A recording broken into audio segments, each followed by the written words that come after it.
Here we go, Chapter 17 of Lois Lowry's The Willoughbys, An Auspicious Change. It was surprising to the Willoughby children and to their nanny how difficult it was to plan their own futures, now that they were parentless and soon to be homeless as well.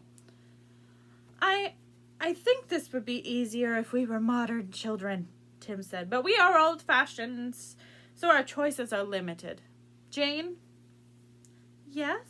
She was on the floor playing with the cat again. I think you must develop a lingering disease and waste away, eventually dying a slow and painless death.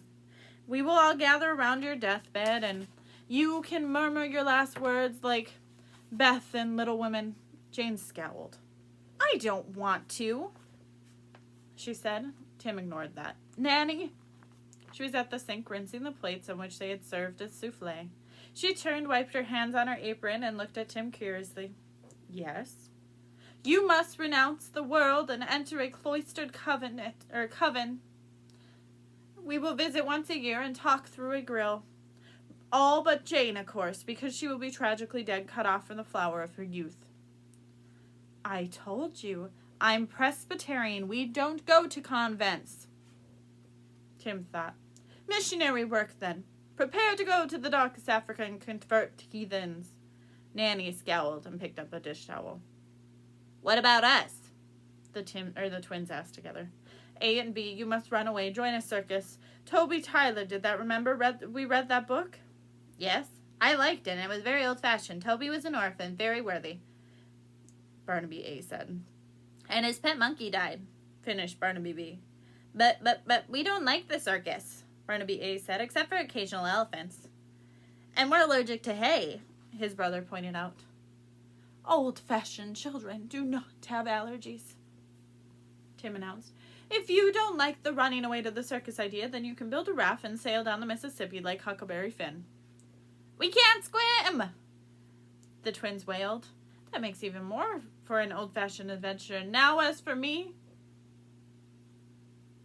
Yes, what about you? We're all dying off of obsolete diseases and sneezing with allergies and drowning in whirlpools and getting lost in the jungle and looking for heathens, and you're probably planning something wonderful for yourself, Barnaby A said angrily. Not a bit. I'm going to have a typical old-fashioned boy future. First of all, I'm going to pull myself up by the bootstraps and... What are bootstraps exactly? Said Jane, looking up from the floor where she was tantalizing the cat with a piece of straw from the broom. Oh, never mind, it's not important. I'm going to wear torn patch clothing and sell newspapers on cold, windy street corners, saving every hard-earned penny, in hopes of someday a well-to-do businessman, maybe with a beautiful daughter, will recognize my worthiness like Ragged Dick in that book what was his name? Horatio Alger.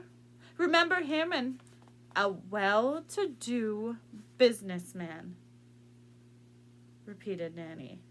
You mean a tycoon? Yes, exactly. A wealthy industrialist.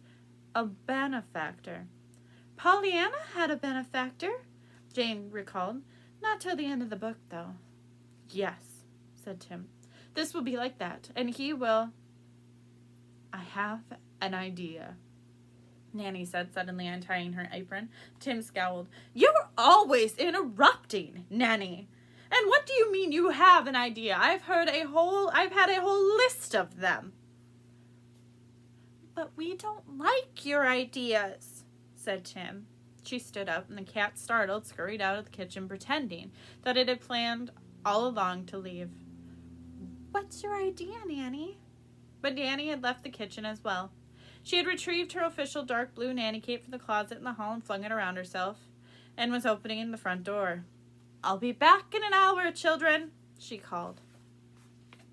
And so it happened that the entire Willoughby family, plus Nanny and the cat, moved into the mansion. When Nanny reminded him, by the mention of benefactors and tycoons, had described their plight to Commander Melinoff and volunteered to take the role of caregiver for baby Ruth, his eyes lit up with joy. A few days later, they pulled the wagon. Excuse me. Containing packed boxes of undies and the cat in its carrier to their new home, leaving everything else behind except what they were wearing, which included that beige sweater that it was Barnaby A's for the day, because Commander Melanoff assured them that he would provide them with all their needs. They threw themselves on his mercy, as old-fashioned people tend to do. "We have no money," Tim explained nervously. "The real estate lady said that the buyer paid tons of money for a house, but she isn't giving any to us. She's mailing it to our parents." "And they're off climbing an Alp," Jane added. "Oh, please," Commander Melanoff said, clutching his handkerchief and dabbing at his eyes. "Don't mention that word, if you don't mind." "Climbing?" asked Jane, her eyes wide. "No. The A word. It brings back sad memories, and we'll change the subject and we won't discuss money again. No need. I have oodles." "However did you get oodles of money?" Tim asked with interest. "I'd like to do that someday. I've thought about standing on a cold, windy street corner selling... No, you have to invent something. And you have to give it a wonderful name, and I myself invented a kind of candy years ago. A long black spiral flavored with anise, and I called it Lickety Twist, and it made me a millionaire." "You invented Lickety Twist? We love Lickety Twist," the twins exclaimed.